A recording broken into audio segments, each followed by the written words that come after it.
আসসালামু আলাইকুম। 18 বাংলার প্রতি ঘন্টার সংবাদে সবাইকে স্বাগত জানাচ্ছি। আমি ভাবনা আহমেদ। কলেজ ছাত্র খালিদ হাসান সাইফুল্লাহর হত্যা মামলায় ঢাকার 7 আসনের সাবেক সংসদ সদস্য হাজী মোহাম্মদ সেলিমের 5 দিনের রিমান্ড মঞ্জুর করেছে আদালত। বিকেলে আদালতের কাঠগড়ায় তোলা হলে তিনি কান্নায় ভেঙে পড়েন। হলফনামায় সই নিতে চাইলে তিনি সই করতে পারেন না বলে জানান।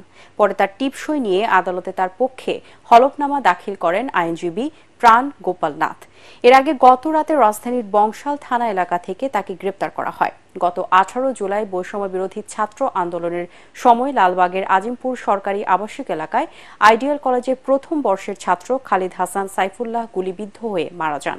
এই ঘটনায় তার বাবা কামরুল হাসান 19 আগস্ট লালবাগ থানায় হত্যা মামলা করেন। মামলায় সাবেক প্রধানমন্ত্রী শেখ হাসিনা সহ 52 জনকে আসামি করা হয়। সরকারি কর্মকর্তা কর্মচারী সবাইকে সম্পদের হিসাব জমা দেওয়ার নির্দেশ দিয়েছে জনপ্রশাসন মন্ত্রণালয়। জনপ্রশাসন সচিব ডক্টর মুখলেস উর রহমান জানান, অন্তর্বর্তীকালীন সরকারের উপদেষ্টারাও সম্পদের হিসাব জমা দেবেন। সরকারি প্রায় 15 লাখ কর্মচারী রয়েছেন। কেউ সম্পদের হিসাব জমা না দিলে তার বিরুদ্ধে আইনি ব্যবস্থা নেওয়া হবে বলেও জানান তিনি। সচিবালয়ে গণমাধ্যম কর্মীদের সাথে মতবিনিময়ে এসব তথ্য জানান জনপ্রশাসন সচিব। 2 সপ্তাহ পর থেকে আর্থিক বিবরণী জমা নেওয়া শুরু হতে পারে বলেও জানান তিনি। এদিকে আগামী 1 সপ্তাহের মধ্যেই 25 জেলায় নতুন করে ডিসি নিয়োগ দেবে সরকার। যখনই আপনার সম্পদ বিবরণী ফর্ম দিবেন, এর বাইরে কি কি থাকলো পরে দেওয়ার সময় তো আপনি একটু সচেতন হবেন। দুর্নীতি প্রতিরোধে এটা প্রথম কাজ হবে কিনা বলেন। শুধু ব্যাংক অ্যাকাউন্ট না, এর সাথে কোথায় কি আছে, জমি জমা সঞ্চয়পত্র, মানে আমি যদি সম্পদের বিবরণ দেই, এই কমিটিটা যখন হবে, টিওআর হবে, কবে কোথায় কে কিভাবে জমা দেবে, তখন আমরা ওই তালিকাও দিয়ে দেবো সম্পদের মধ্যে কি কি। উইদিন 15 ডেজ আমরা হয়তো এটা অফিসে পৌঁছে দেবো, সেইখানে টাইমলাইন মরা থাকবে কবে জমা দিবে। জাতীয় সংসদ ভেঙে দেওয়ার 24 দিন পর পদত্যাগ করলেন স্পিকার শিরীন শারমিন চৌধুরী। রাষ্ট্রপতি মোহাম্মদ শাহাবুদ্দিনের কাছে তিনি পদত্যাগপত্র জমা দিয়েছেন। ছাত্র জনতার অভ্যুত্থানের মুখে গত 5 আগস্ট শেখ হাসিনা প্রধানমন্ত্রীর পদ থেকে পদত্যাগ করে দেশ ছাড়েন। এরপর রাষ্ট্রপতি সংসদ ভেঙে দেন। গত 8 আগস্ট অন্তর্বর্তী সরকার শপথ নেয়। শেখ হাসিনা সরকারের পতনের 27 দিনের মাথায় পদত্যাগ করলেন স্পিকার শিরীন শারমিন চৌধুরী। 2008 সালের নির্বাচনে আওয়ামী লীগ ক্ষমতায় আসার পর স্পিকার নির্বাচিত হন আব্দুল হামিদ।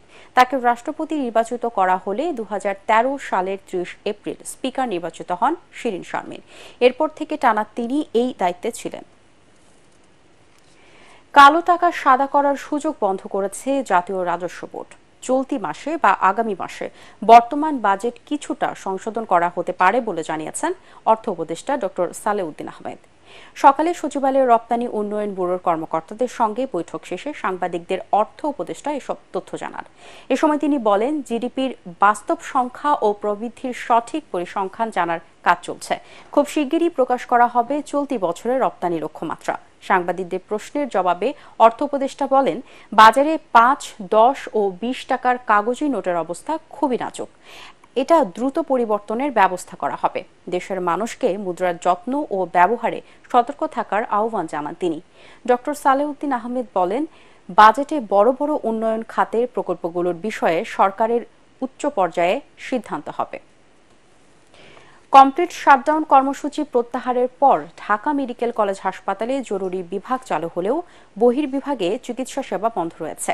বহির্বিভাগের ওয়ার্ড মাস্টার জানান, সকাল থেকে বহির্বিভাগের চিকিৎসা সেবা দেওয়া বন্ধ রয়েছে। চিকিৎসকরা জানান, দোষীদের 48 ঘন্টার মধ্যে গ্রেপ্তারের আশ্বাসে জরুরি বিভাগে তাদের সেবা চালু হয়েছে। তবে সব দাবি আদায় না হওয়া পর্যন্ত বহির্বিভাগ বন্ধ থাকবে বলে জানান তারা। এদিকে হাসপাতালের অন্যান্য সেবা কার্যক্রম বন্ধ থাকায় ভর্তি থাকা রোগীদের চরম ভোগান্তি হচ্ছে। বহির্বিভাগে চিকিৎসা নিতে আসা রোগীরা ফিরে যাচ্ছেন সেবা না পেয়ে। এদিকে চিকিৎসকদের উপর হামলার ঘটনায় এখন পর্যন্ত 2 জনকে গ্রেপ্তার করা হয়েছে বলে জানিয়েছেন তদন্ত কমিটির প্রধান। কুইক রেন্টাল প্রকল্পে ক্রয় সংক্রান্ত মন্ত্রীর একক ক্ষমতা এবং এ বিষয়ে আদালতে প্রশ্ন তোলা যাবে না, বিদ্যুৎ আইনের এই 2টি ধারা কেন অবৈধ নয় তা জানতে চেয়ে রুল জারি করেছে হাইকোর্ট। এক রিট আবেদনের প্রাথমিক শুনানি শেষে বিচারপতি ফারাহ মাহবুব ও বিচারপতি AKM রবিউল হাসানের দ্বৈত বেঞ্চ এই রুল জারি করেন। আইন সচিব, অর্থ সচিব, বিদ্যুৎ জ্বালানি ও খনিজ সম্পদ সচিব, পেট্রো বাংলার চেয়ারম্যান ও বিদ্যুৎ উন্নয়ন বোর্ডের চেয়ারম্যানকে 4 সপ্তাহের মধ্যে রুলের জবাব দিতে বলা হয়েছে। সকালে সুপ্রিম কোর্টের 2 আইনজীবী হাইকোর্টের সংশ্লিষ্ট শাখায় এই রিট আবেদন করেন। আইনের 9 ধারায় বলা হয়েছে, এই আইনের অধীন গৃহীত কোনো আদেশ বা নির্দেশের বৈধতা সম্পর্কে কোনো আদালতে প্রশ্ন উত্থাপন করা যাবে না। আরেক ধারায় বলা হয়েছে, জ্বালানি বিদ্যুৎ ক্রয় সংক্রান্ত বিষয়ে মন্ত্রীর একক ক্ষমতা থাকবে। আইনের 2টি ধারায় সংবিধানের লঙ্ঘন বলে জানান রিটকারীর আইনজীবীরা। পরবর্তী সংবাদ দেখার আমন্ত্রণ জানিয়ে এখনকার মতো শেষ করছি। এটিএন বাংলার সংবাদ ইউটিউবে দেখতে ব্রাউজ করুন, youtube/ATN Bangla News। ধন্যবাদ সবাইকে।